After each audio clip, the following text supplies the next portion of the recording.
Hello kakabsat ken gigayem! For today's video nga po pala is nandito po kami sa Romantic Baboy.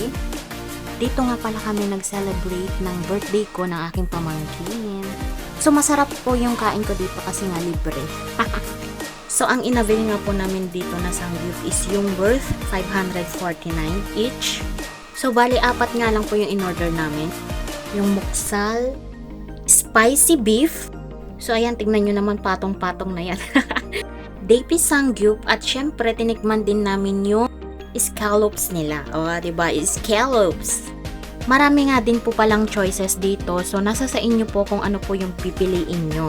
Meron nga po pala din silang shrimp, bulgogi chicken, at marami pang iba.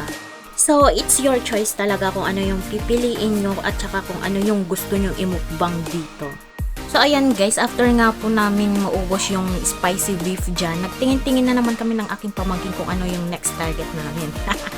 So, ayun na nga at next namin yung muksal na talaga namang nagustuhan ko guys.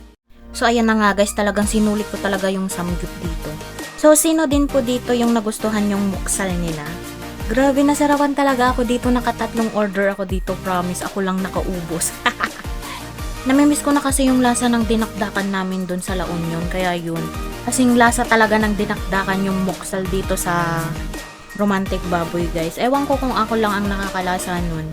Basta ang kulang na lang is suka. Pero at dahil naman maparaan tayo, meron nga din po pala akong sausawan dyan na bagay dyan sa muksal. At syempre hindi ako nag-rice guide para sulit.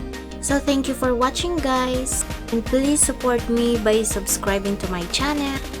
You can also follow me to my TikTok account, IG page, and FB page. Thank you guys, God bless. Mwah mwah.